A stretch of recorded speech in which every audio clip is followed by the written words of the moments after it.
தமிழகத்தை பொறுத்தவரை இனி வருகின்ற நாட்களில் லேசான மழை முதல் மிதமான மழையானது பகுதியாக பதிவாக வாய்ப்புள்ளது.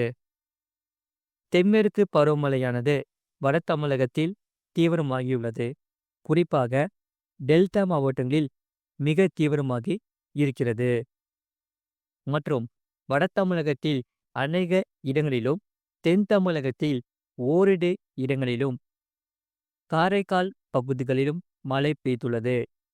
புதுவையில் மிக லேசான மழை பதிவாகியுள்ளது. அடுத்ததாக வருகிற 7 நாட்களுக்கு வானிலை பற்றி இங்கே பார்ப்போம்.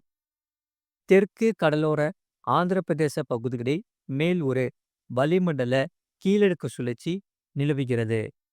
அதே சமயம் தென்னிந்திய பகுதிகளில் மேல் ஒரு வளிமண்டல மேலடுக்கு சுழற்சியும் நிலவி வருகிறது.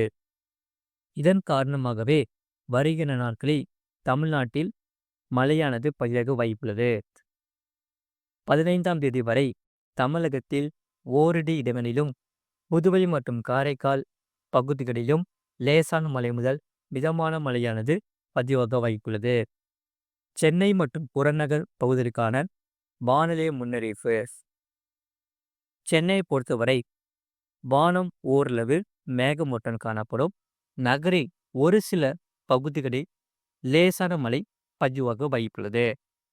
இதில் அதிகபட்ச வெப்பநிலையை பொறுத்தவரை 35 முதல் 36 டிகிரி செல்சியஸ் ஒட்டியும் மற்றும் குறைந்தபட்ச வெப்பநிலையை பொறுத்தவரை 26 முதல் 27 டிகிரி செல்சியஸ் ஒட்டியும் இருக்கக்கூடும். மீனவர்களுக்கான எச்சரிக்கை.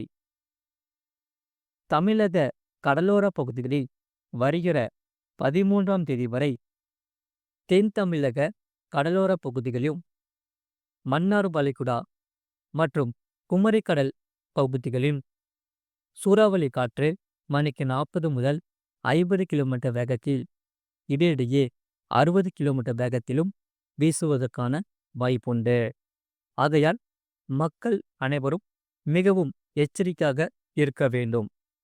அதே போல வங்கக்கடல் பகுதிகளில் 10ஆம் தேதி தென்மேற்கு வங்கக்கடலின் ஒரு சில பகுதிகளிலும் சூறாவளி காற்று மணிக்கு 40 முதல் 50 கிலோமீட்டர் வேகத்திலும், இடையிடையே 60 கிலோமீட்டர் வேகத்திலும் வீசக்கூடும்.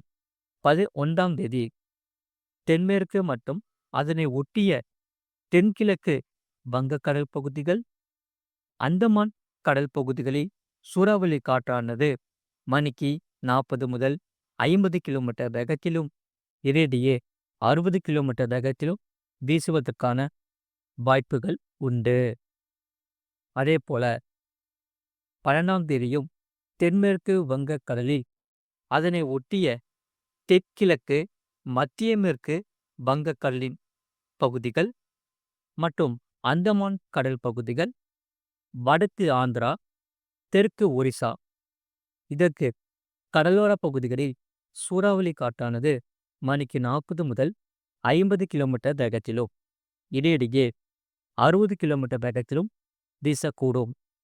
அடுத்ததாக அரபிக்கடல் பகுதியை பொறுத்தவரை 10ஆம் தேதி மத்திய மேற்கு அதனை ஒட்டிய தென்மேற்கு அரபிக்கடலின் சில பகுதிகளில் சூறாவளி காற்றானது மணிக்கு 45 முதல் 55 கிலோமீட்டர் வேகத்திலும், இடையிடையே 65 கிலோமீட்டர் வேகத்திலும் வீசக்கூடும்.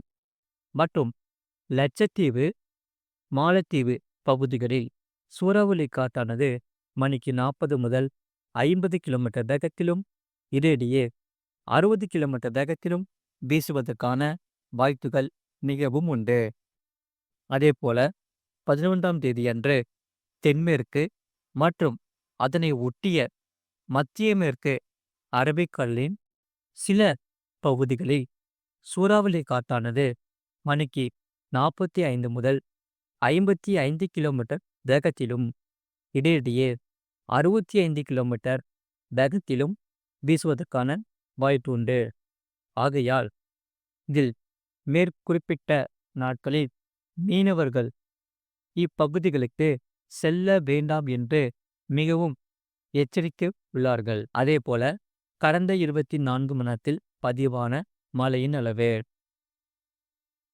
திருவாரூர் மாவட்டம் மன்னார்குடி 11 சென்டிமீட்டர் பதிவாகியுள்ளது. கடலூர் மாவட்டம் காட்டுமயிலூர் 10 சென்டிமீட்டர் பதிவாகியுள்ளது.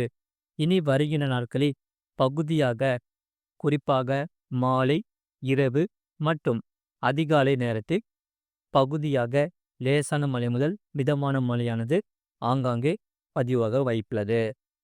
கடலூர் மாவட்டம் நெய்வேலி, வேப்பூர், மீமாத்தூர் தலா 9 சென்டிமீட்டர் பதிவாகியுள்ளது.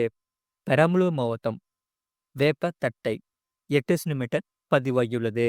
கிருஷ்ணகிரி மாவட்டம் பாம்பார் அணை, மதுரை மாவட்டம் மேட்டுப்பட்டி, கடலூர் மாவட்டம் குப்பநத்தம் தலா 7 சென்டிமீட்டர் பதிவாகியுள்ளது.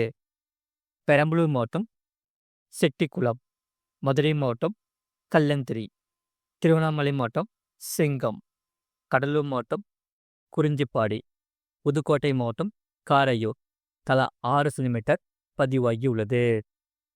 அதே சமயம் மதுரை மாவட்டம் புலிப்பட்டி, கடலூர் மாவட்டம் விருதாச்சலம் ஏடபிள்யூஎஸ் இஆர்ஜி தலா 5 சென்டிமீட்டர் பதிவாகியுள்ளது. கடலூர் மாவட்டம் வடக்குத்து, புதுக்கோட்டை மாவட்டம் நாகுடி, விழுப்புரம் மாவட்டம் விழுப்புரம், புதுக்கோட்டை மாவட்டம் ஆலங்குடி, கடலூர் மாவட்டம் சேத்தியாத்தோப்பு, புதுக்கோட்டை மாவட்டம் குடுமியான் மலை, காரைக்கால் தலா 4 சென்டிமீட்டர் பதிவாகியுள்ளது. மயிலாடுதுறை மாவட்டம் செம்மனா கோவில் பொதுப்பணித்துறை, கிருஷ்ணகிரி மாவட்டம் நெடுங்கல், காரைக்கால் மாவட்டம் காரைக்கால் ஏடபிள்யூஎஸ் மயிலாடுதுறை, திருப்பத்தூர் மாவட்டம் திருப்பத்தூர், மதுரை மாவட்டம் தல்லாக்குளம், கடலூர் மாவட்டம் லக்கூர், திருச்சிராப்பள்ளி மாவட்டம் பொன்மலை, சிவகங்கை மாவட்டம் சிங்கப்புணரி, திருவாரூர் மாவட்டம் கொடவாசல், கிருஷ்ணகிரி மாவட்டம் ஊத்தங்கரை, கடலூர் மாவட்டம் தேலாந்துறை, திருச்சிராப்பள்ளி மாவட்டம் பத்தலை அணைக்கட்டு தலா 3 சென்டிமீட்டர் பதிவாகியுள்ளது. திருப்பத்தூர் மாவட்டம் ஆம்பூர், திருச்சிராப்பள்ளி மாவட்டம் வேப்பம்பட்டி, திருச்சிராப்பள்ளி மாவட்டம் திருச்சிராப்பள்ளி சந்திப்பு, திருவாரூர் மாவட்டம் பாண்டவரடி, பெரம்பலூர் மாவட்டம் பாடலூர், சேலம் மாவட்டம் வீரகனூர், திருச்சிராப்பள்ளி மாவட்டம் கள்ளப்புடி, திருப்பத்தூர் மாவட்டம் வாணியம்பாடி, திருப்பத்தூர் மாவட்டம் தாலுகா அலுவலகம் திருப்பத்தூர், மதுரை மாவட்டம் ஆண்டிப்பட்டி, தருமபுரி மாவட்டம் அரூர் தலா 2 சென்டிமீட்டர் பதிவாகி உள்ளது. திண்டுக்கல் மாவட்டம் நத்தம், சேலம் மாவட்டம் ஏற்காடு, கடலூர் மாவட்டம் அண்ணாமலை நகர், தஞ்சாவூர் மாவட்டம் திருவிடை மருதூர், நீலகிரி மாவட்டம் தேவாலா, நாமக்கல் மாவட்டம் ராசிபுரம், திருப்பத்தூர் மாவட்டம் ஏலகிரி இஆர்ஜி, ஈரோடு மாவட்டம் கொடிவேரி, மதுரை மாவட்டம் மேலூர் தலா 1 சென்டிமீட்டர் பதிவாகியுள்ளது.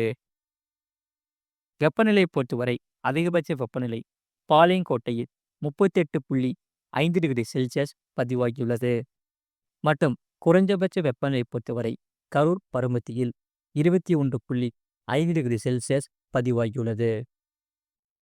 மறக்காம நீங்கள் லைக் பண்ணிக்கோங்க, சப்ஸ்கிரைப் பண்ணிக்கோங்க.